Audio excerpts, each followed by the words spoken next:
A lo largo de la costa de Europa Occidental se encuentran los restos de uno de los mayores proyectos de construcción del siglo XX. Hitler dijo que quería construir una muralla del Atlántico, quería defensas a lo largo de toda la costa. 40 millones de toneladas de hormigón diseñado para detener la invasión del día D de la Europa nazi. 15.000 búnkeres a lo largo de una costa de casi 5.000 kilómetros. Construida en solo 4 años, una vasta red de búnkeres indestructibles, campos de minas letales y posiciones de artillería impenetrables. Eran un montón de piezas separadas que funcionaban juntas para crear un monstruo creciente. Es la fortificación más gigantesca jamás construida en la historia. Esta es la historia de la muralla del Atlántico de Hitler.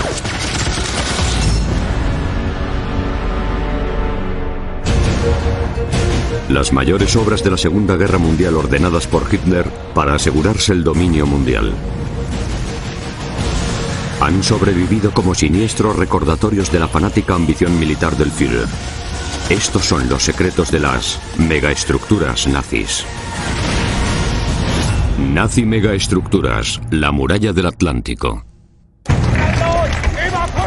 6 de junio de 1944.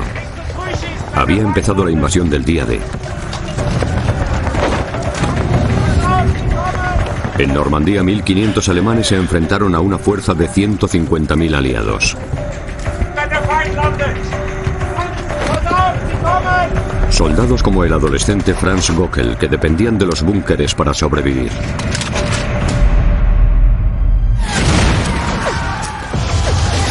Búnkeres que formaban una extraordinaria fortificación de casi 5.000 kilómetros, conocida como la Muralla del Atlántico.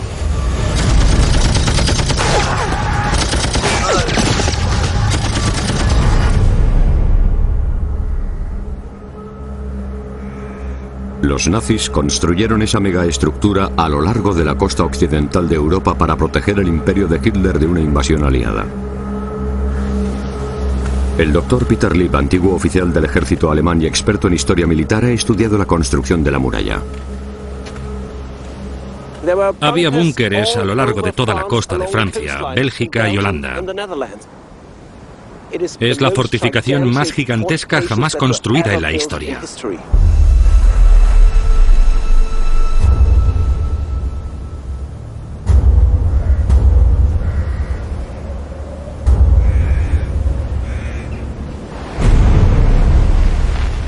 Los orígenes de la muralla se remontan a 1942.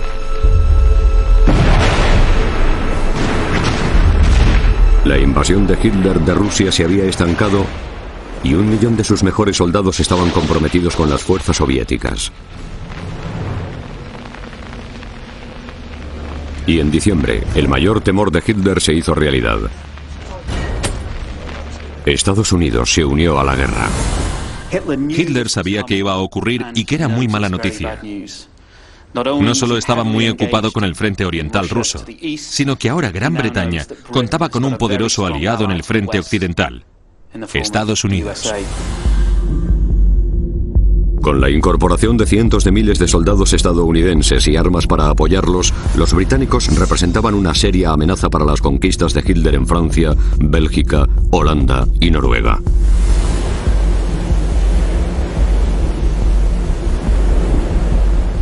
Para proteger la costa atlántica, Hitler tuvo que tomar medidas defensivas.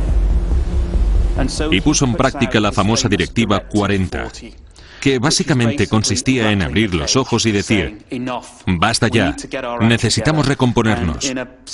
Y en una serie de puntos muy claros detalló lo que esperaba de sus fuerzas militares y de sus cuerpos de ingenieros. Hitler exigió la construcción de una barrera defensiva de 5.000 kilómetros, casi el doble de la longitud de la costa este de Estados Unidos. Con baterías de artillería gigantes y búnkeres capaces de repeler cualquier invasión aliada por mar. Cuartel General, Organización Todt. La tarea de construirla recayó sobre un hombre. Hitler. Atención. Estas son las últimas órdenes del Führer. La costa debe estar armada con la mayor cantidad de artillería pesada posible. Franz Xaver Dorsch era el ingeniero jefe de la organización Todt, la mayor empresa de ingeniería de Alemania. Los cañones tienen que estar rodeados de hormigón. Dorsch y sus colegas eran expertos en proyectos a gran escala. Eran los pioneros de la famosa Autobahn Nazi, la red de miles de kilómetros de carreteras que sigue existiendo. Dirigiré las obras en persona. ¿Está claro? Dorsch ya había construido 20 emplazamientos de artillería pesada en Calais, el puerto francés más cercano a Gran Bretaña y el lugar más probable de la invasión aliada.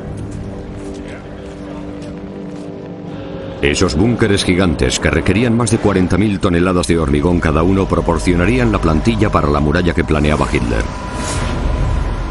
Increíblemente, muchos siguen en pie. Visitar estos búnkeres es como retroceder en el tiempo. Arthur van Beveren es un experto en la muralla del Atlántico y lleva explorando sus ruinas desde que era niño. Estos muros tienen 3,5 metros de grueso. Si te fijas en esta esquina, aún se puede ver la forma de la madera en el hormigón. Dejó marcas en el hormigón cuando lo estaban vertiendo. El enorme edificio en forma de cúpula es el emplazamiento de la artillería, y debajo había un cañón de 38 centímetros. En este lado hay habitaciones para la tripulación, las cocinas, la enfermería y el arsenal.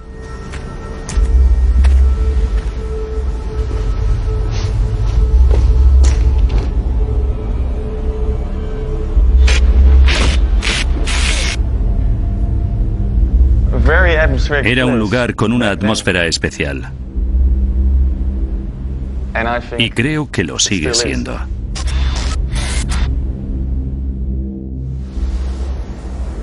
Los proyectiles medían 1,7 metros de largo y pesaban más de 800 kilos.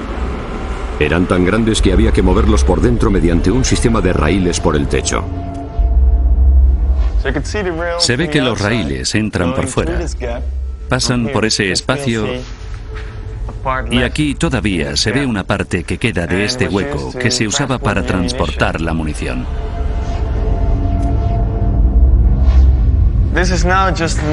Ahora es un espacio vacío, pero hace 70 años había una puerta y una mesa. La munición estaba preparada, colocada sobre la mesa. Y a este lado había un pequeño tren que iba hasta el cañón. La munición se cargaba en el tren y se transportaba al cañón. Los cañones gigantes de las baterías de Calais eran capaces de hundir los mayores buques aliados de una flota invasora antes incluso de que zarpasen del puerto. Desde aquí, en días despejados, se ve Gran Bretaña al otro lado del canal. Está a solo 36 kilómetros. Y estos cañones podían penetrar 30 kilómetros en territorio británico. Entonces, Dorsch y su equipo de ingenieros se pusieron a construir una serie de emplazamientos y fortificaciones similares alrededor de puertos atlánticos estratégicos.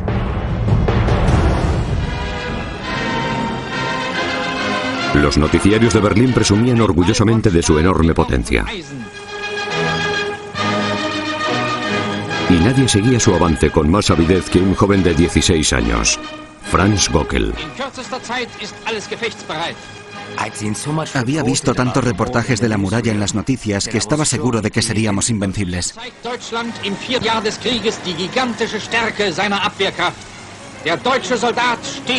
Franz Gockel pronto vería la muralla de Sona, el propio día D. A lo largo de 1942 se aceleró la construcción de la muralla. Llegó hasta Noruega por el norte. Se enviaron grandes cantidades de hombres y recursos para proteger la costa noruega hasta el Ártico. Noruega era muy importante al principio a causa de su localización. Suecia producía mucho hierro que se embarcaba en puertos noruegos. El hierro era vital para el esfuerzo bélico alemán. Servía para fabricar el acero de las bombas, los tanques y los búnkeres de Hitler. Había que defender la ruta de suministro noruega. Una solución extrema fue trasladar una torreta de artillería naval de 900 toneladas a Orland para proteger el puerto de Trondheim. Sorprendentemente, aún sigue en pie.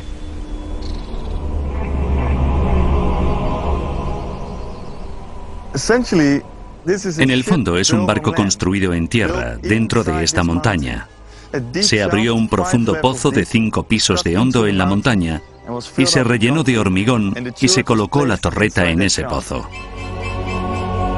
Las fuerzas de ocupación alemanas en Noruega usaron prisioneros de guerra para excavar un agujero de 11 metros en la roca sólida. Y se revistió de hormigón antes de instalar la torreta dentro. Los cañones se montaron por piezas.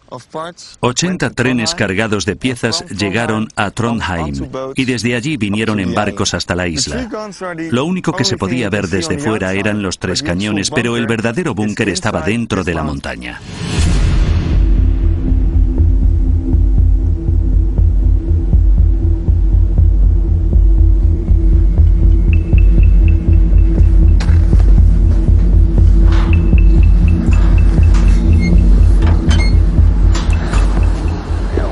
Cuando se mira alrededor, se ve que la ingeniería estaba perfectamente diseñada por todos lados. Eran un montón de piezas separadas que funcionaban juntas para crear un monstruo creciente. El suelo negro que vemos era la torre del barco. Esta parte es el búnker, el pozo que se hunde en la montaña. Es la parte que no se movía. Esto es hormigón y esto es un pozo de 5 pisos de hondo como si fuera un barco. Como cuando estaba en un barco, el enorme cañón tenía que poder girar. La torre entera descansa en estos cojinetes que nos rodean. Son muy pesados, pesadísimos, de unos 40 o 50 kilos. Y todos descansan en el raíl que rodea el pozo. 130 bolas de acero soportaban el peso del cañón de 900 toneladas y permitían que girase con suavidad. Los proyectiles y el propulsor se almacenaban 5 niveles por debajo del cañón. Aquí hay 3 tipos distintos de munición: proyectiles altamente explosivos, proyectiles perforadores de blindaje e incluso proyectiles con detonador temporizado. Para mover esos proyectiles de 300 kilos, los ingenieros nazis diseñaron un ingenioso ascensor hidráulico.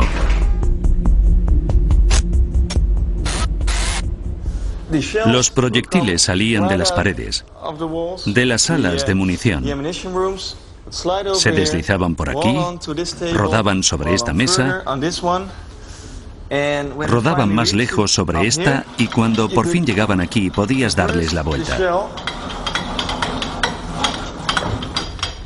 Se subían en el ascensor, que solía ser hidráulico. La munición se elevaba 5 pisos hasta llegar al nivel del cañón, lista para disparar.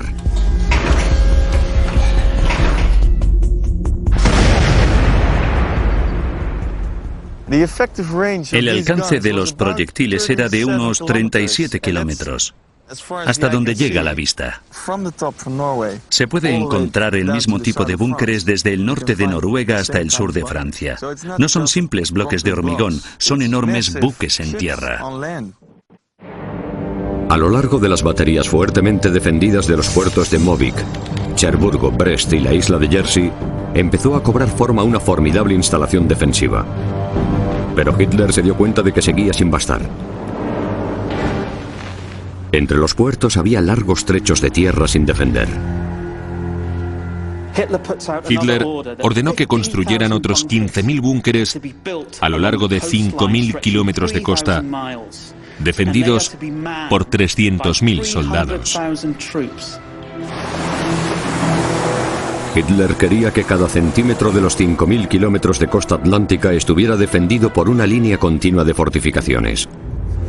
Y quería que estuviera acabada en mayo de 1943, en solo 7 meses. Speer contó que Hitler pasaba las noches diseñando búnkeres de hormigón. y que tenía guardados en su escritorio una serie de mapas de la costa oeste con los sitios donde estarían las fortificaciones. La muralla se convirtió en su obsesión. Estos diseños cumplen todos los requisitos ideales para el soldado del frente. Durante este invierno hay que construir con celo fanático una fortaleza que resista bajo cualquier circunstancia.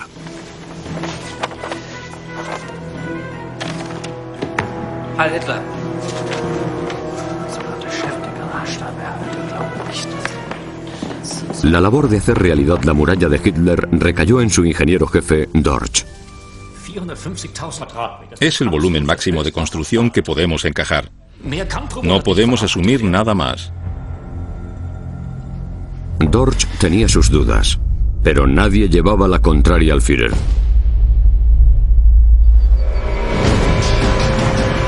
Los equipos de construcción intentaron cumplir las exigencias de Hitler y centraron los esfuerzos en las zonas por donde creían que podía producirse la invasión. Por ejemplo, las playas de Bisant, las más cercanas a Gran Bretaña.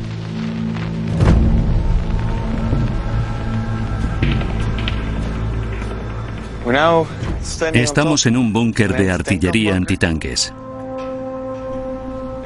Se construyó en marzo de 1943 y es del tipo 631. Los alemanes diseñaron unos 500 tipos de búnkeres distintos. La muralla del Atlántico no era una línea de búnkeres, estaba compuesto de varios puntos fuertes con espacios abiertos entre ellos.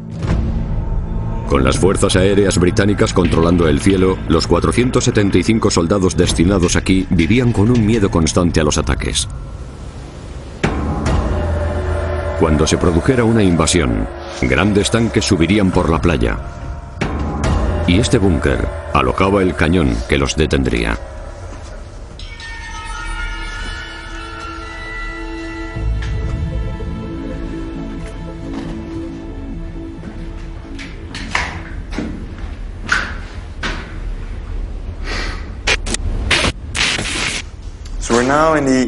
Estamos en la sala más importante del búnker porque es donde estaba el cañón. La batería antitanques de 4,7 centímetros de origen checo. Los hombres destinados aquí pasaron meses preparándose para una invasión. Se practicaba cuidadosamente la puntería con cada potencial objetivo. Un rasgo muy interesante de este búnker es que todavía tiene estos números en una placa junto al cañón. Indican a los tiradores la distancia a la que están del búnker ciertos puntos del paisaje. Hay una iglesia o una casa cercana a la playa para que puedan medir desde esos puntos y apuntar el cañón. El búnker se diseñó para que fuera indestructible, pero aún así se corría el riesgo de quedar sepultado por los escombros de la batalla. Aquí hay otra salida, la galería de fuga. Hay que atravesar el grueso ladrillo, excavar a través de 4 metros de piedras y salir por este pozo, por el otro lado del búnker.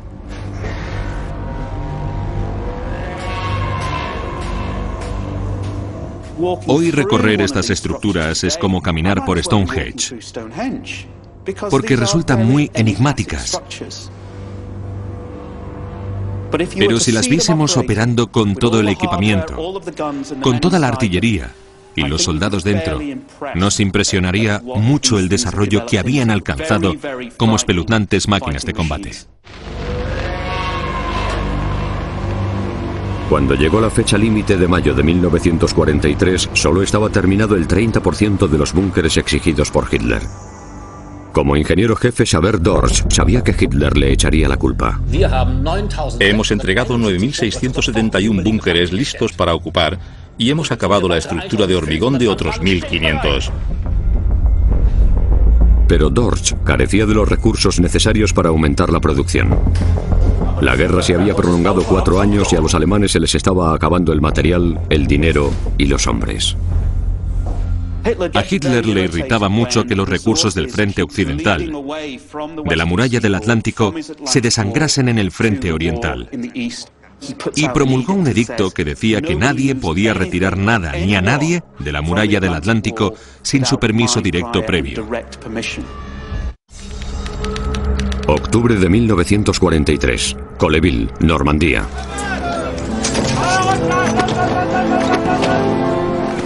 Un nuevo recluta, Franz Gockel, de 17 años, llegó a su sección de la muralla. Las películas propagandísticas que había visto en Alemania hablaban de fortalezas y posiciones de artillería gigantescas, pero se llevó una sorpresa. Imaginen mi sorpresa cuando al llegar a la playa de Normandía no había ningún búnker defensivo.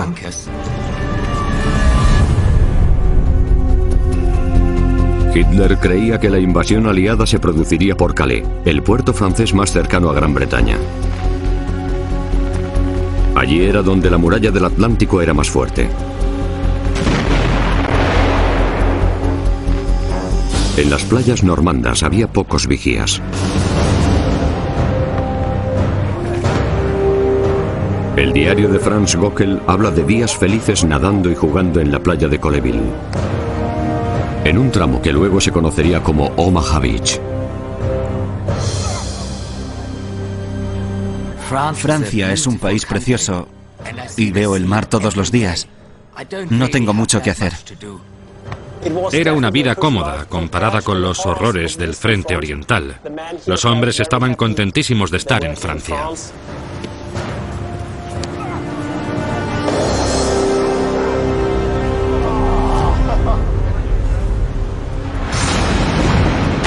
Noviembre de 1943. Los acontecimientos en Rusia iban de mal en peor.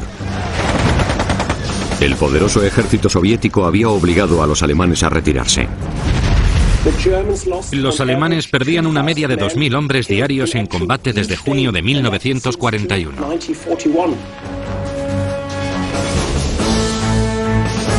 Hitler y sus generales se enfrentaban a una crisis. Tenían que luchar en dos frentes.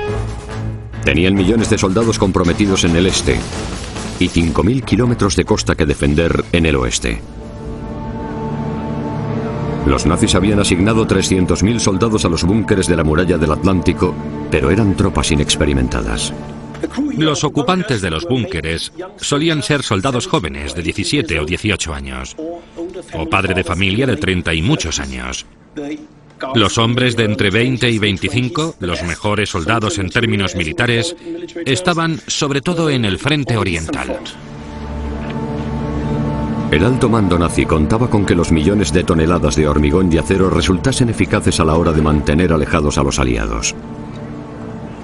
Puede decirse que gracias a los búnkeres los soldados eran mejores.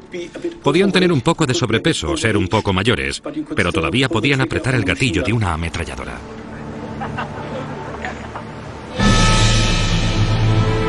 Puede que los búnkeres compensasen el problema de las tropas inexperimentadas. Pero de media solo había 100 soldados alemanes para defender cada kilómetro de costa. Y solo se había terminado el 50% de la muralla inexpugnable de Hitler.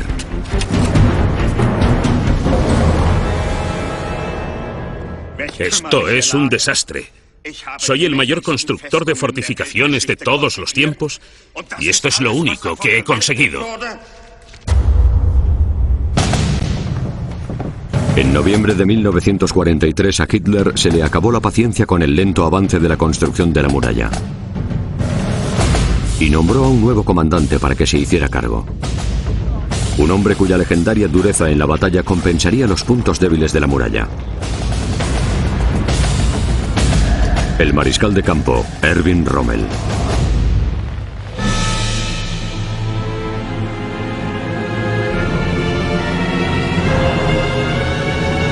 ¡Vamos! ¡Rápido, adentro! Rommel se puso de inmediato a inspeccionar toda la longitud de la muralla del Atlántico. ¡Firmes! Llevaba 2 años luchando contra los aliados en el norte de África. Rommel era un maestro del ataque y la defensa.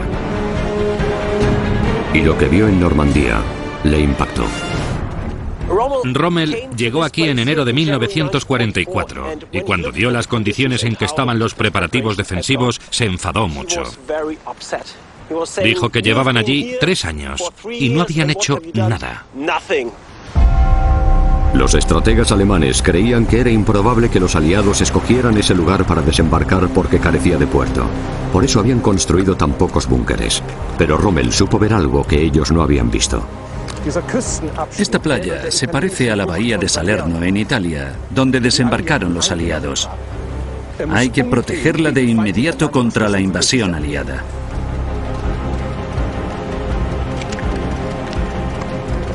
Si los británicos consiguen poner pie en tierra firme, ya no podremos expulsarlos. Rommel sabía que había que defender esta playa. Si los aliados desembarcaban aquí, los nazis podían perder la guerra.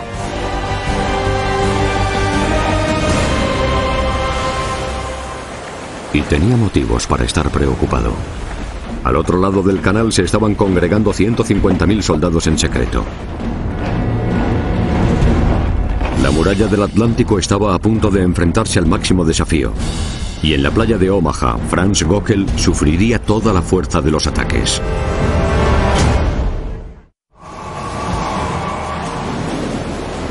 En enero de 1944, la Unión Soviética seguía expulsando a los nazis por el este.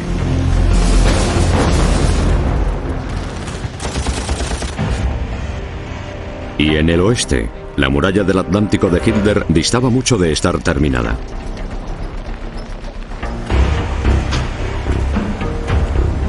El mariscal de campo Erwin Rommel se enfrentaba al enorme reto de mejorar la calidad de las defensas, como hizo constar en su diario. Estas fortificaciones son obra de un ingeniero que no es eficiente estratégicamente y no tiene ningún conocimiento de la guerra. La experiencia de Rommel combatiendo a los aliados le había enseñado que para repeler una invasión hacía falta una planificación meticulosa, y él tenía una estrategia muy clara. Rommel creía que había que aplastar la invasión enemiga en el mar o al menos en la playa. Si el enemigo pasaba de la playa, creía que la batalla estaba perdida. Para defender cada playa, Rommel quiso construir miles de pequeños búnkeres más, para soldados individuales armados con artillería pesada. Serían más rápidos de construir, pero persistía el problema de la dotación de personal. A medida que avanzaba la guerra, ya no tenía mano de obra de la que disponer dentro de Alemania. Y tuvieron que reclutar obreros entre los polacos, los checos, los franceses, en los campos de concentración. Prisioneros de guerra aliados. Fue una medida inhumana.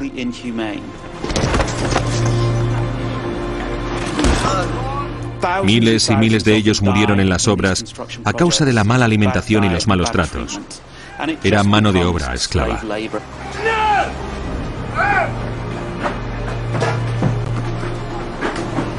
Se obligó a trabajar en las obras a 32.000 civiles.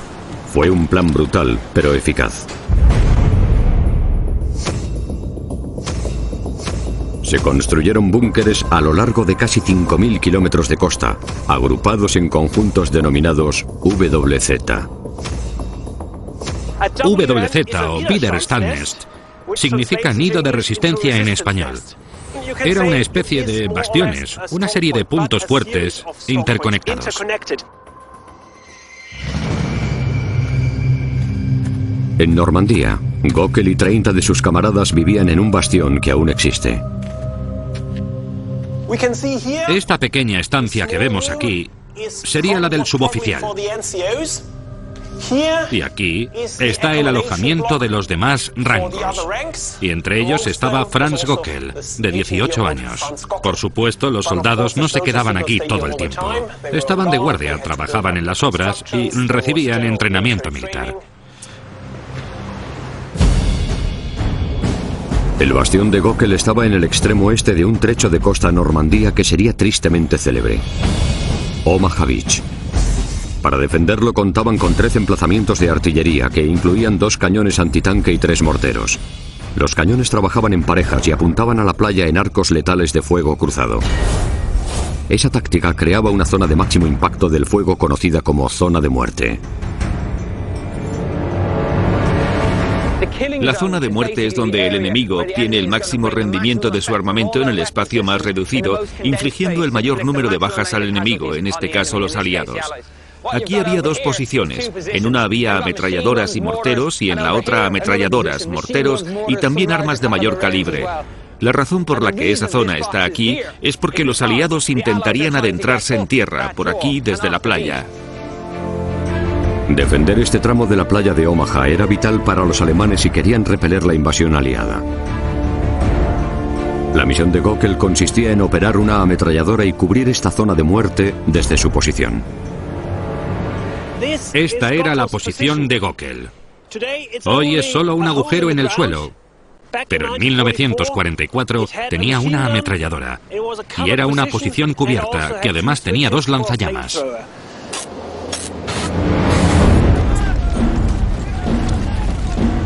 El búnker de Göckel se acabó en mayo de 1944, junto a miles más que protegían la costa desde Noruega hasta la frontera española.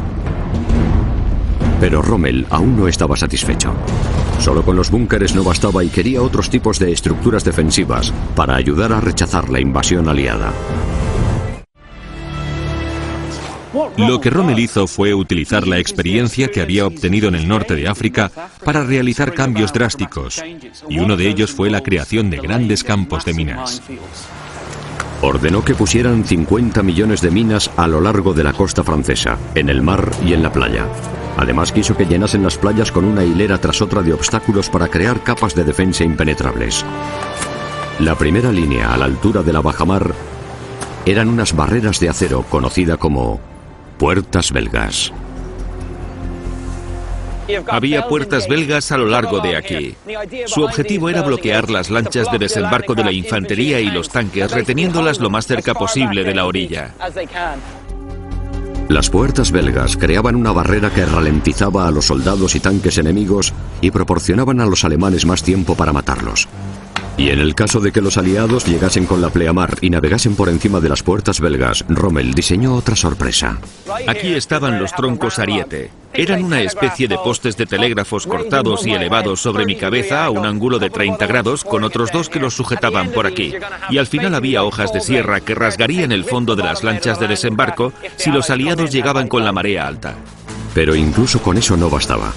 Los alemanes recurrieron a cualquier cosa que pudiera entorpecer y ralentizar a las fuerzas de desembarco. Esto era el tercer cinturón, lo que llamaban erizos, que eran estructuras de acero colocadas a ángulos como estos para impedir que alguien subiera por la playa. Y si las lanchas de desembarco por fin lograban llegar a la playa, esto era la última línea de defensa para parar en seco a los tanques aliados. Es un tetraedro de hormigón con acero incrustado.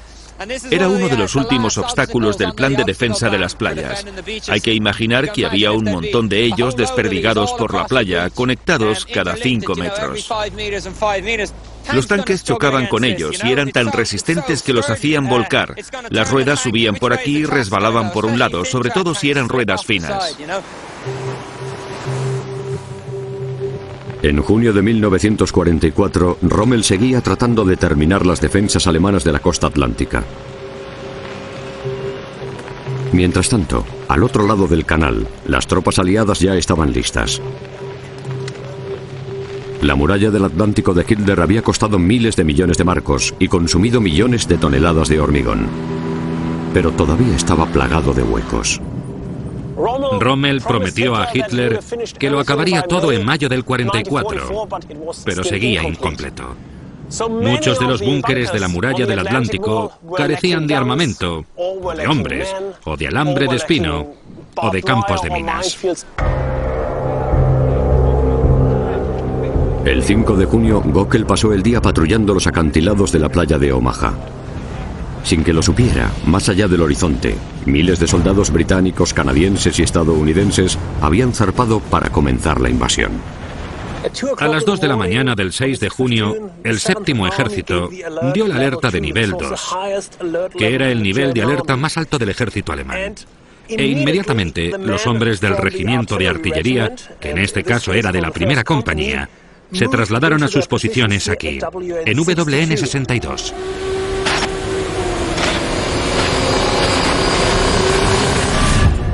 Arriba, arriba, despertad. Esta vez es de verdad. Los estadounidenses están saltando en paracaídas a 30 kilómetros.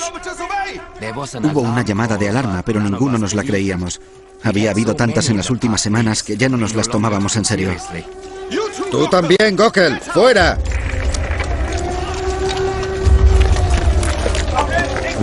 Corrimos a nuestros puestos y preparamos las ametralladoras, la artillería pesada y los morteros. Gokul y sus camaradas creían que la invasión se produciría por un puerto grande como Calais. Nunca imaginaron que tendría lugar en su playa. ¿Gokul tiene munición? ¡Id a comprobarlo! Hitler y muchos otros estaban convencidos de que tendrían lugar en un gran puerto, porque tendrían que desembarcar el material. No se imaginaban que los aliados habían solucionado ese impedimento gracias a las Melbury Harbors. Los aliados inventaron un ingenioso modo de evitar los puertos fortificados y construyeron la primera bahía flotante del mundo, conocida como Melbury Harbor, y la remolcaron a Normandía.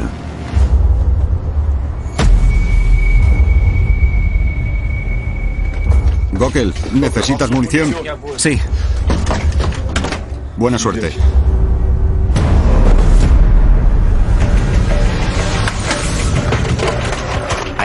Intenté concentrarme en mi arma y quitarme de la cabeza lo que estaba pasando.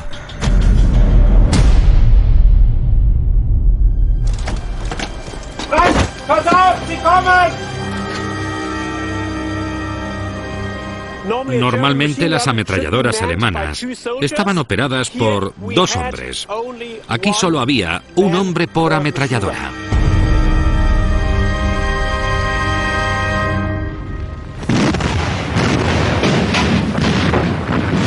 Los buques de guerra aliados comenzaron un bombardeo a gran escala de las posiciones alemanas. La supervivencia de Gokul dependía de que el hormigón reforzado de su búnker fuera lo bastante resistente. Los proyectiles pesados continuaron estrellándose contra la tierra y silbando por el aire. Chocaban contra el hormigón y contra el suelo con un ruido sordo. El búnker de Gokul resistió el ataque, pero no era más que el principio.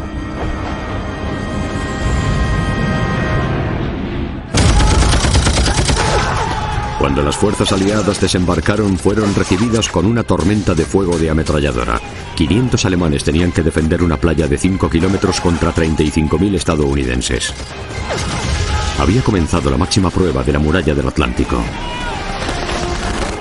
Los alemanes dispararon todas las armas que tenían disponibles. Lanzallamas, ametralladoras, cañones, toda la artillería, desde tierra adentro. Fue el momento de mayor resistencia de los alemanes.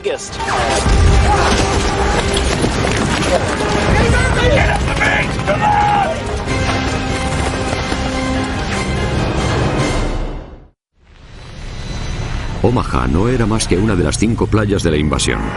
150.000 soldados estadounidenses, canadienses y británicos estaban desembarcando a lo largo de la costa normanda.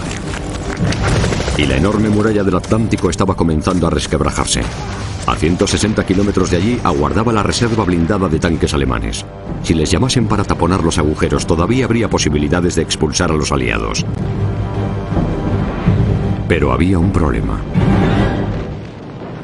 Hitler estaba dormido y nadie se atrevió a despertarle. Fue crucial porque Hitler era el único que podía movilizar las reservas blindadas. Y además, cuando se despertó, no se creyó que fuese la gran invasión. Los tanques permanecieron lejos, tierra adentro. Y el otro único hombre que podía marcar la diferencia estaba aún más lejos, en Alemania, celebrando el cumpleaños de su mujer. Rommel dijo que las primeras 24 horas eran cruciales para detener la invasión aliada. Y el 6 de junio no estaba allí. Rommel volvió de Alemania a última hora de la tarde y llegó a Francia para coordinar las medidas defensivas. Pero para entonces los aliados ya habían conquistado las playas.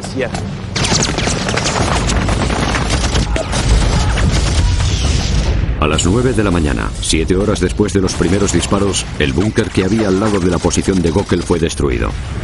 Su ametralladora era la única que continuaba disparando de su grupo de búnkeres. La arena hizo que se atascase la correa de la ametralladora.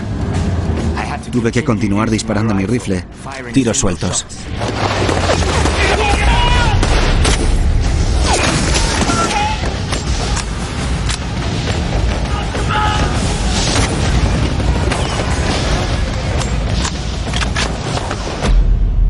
Asombrosamente, los alemanes estaban conteniendo a los estadounidenses.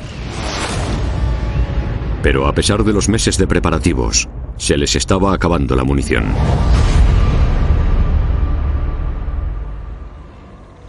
Se supone que los alemanes tenían munición para 48 horas en la muralla del Atlántico. Pero, en realidad, en esa sección solo tenían munición para 3 horas y media. Así que a las 10 de la mañana a los alemanes empezaron a acabárseles la munición.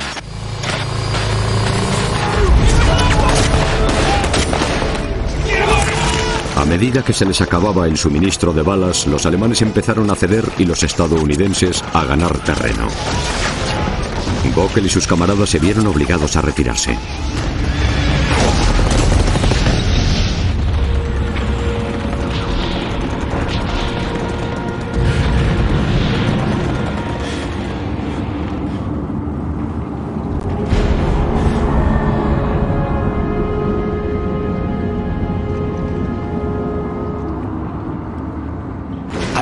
Empecé a subir por la ladera y me arrastré hacia lo alto para alcanzar a mis camaradas.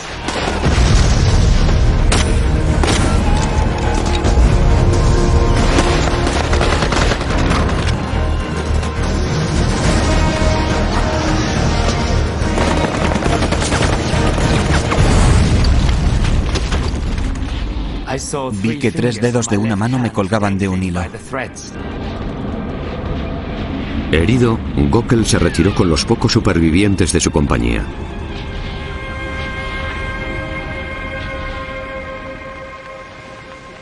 Omaha fue la última de las 5 playas de la invasión que cayó.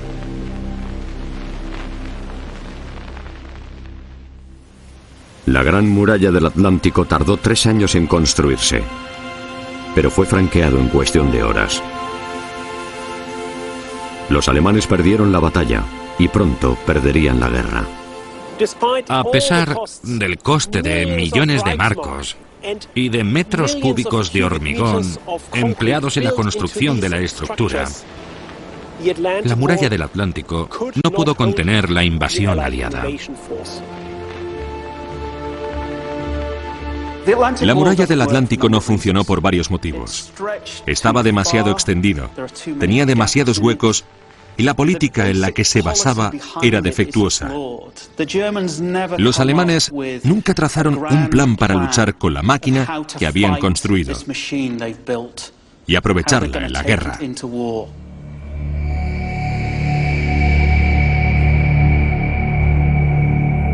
A pesar del fracaso de la muralla, Xaver-Dorst permaneció al frente de la organización Todt hasta la rendición de Alemania. Tras la guerra tuvo una carrera de éxito como ingeniero hasta que murió a los 86 años.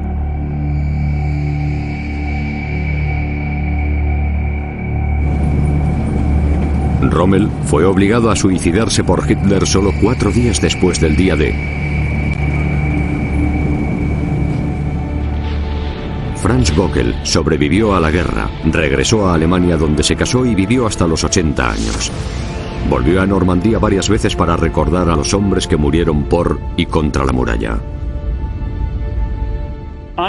Creo que el día D fue el suceso más importante ocurrido en Europa en los últimos 500 años. Se acabó con la Alemania nazi y se recuperó el control de la civilización. Fue un acontecimiento impresionante.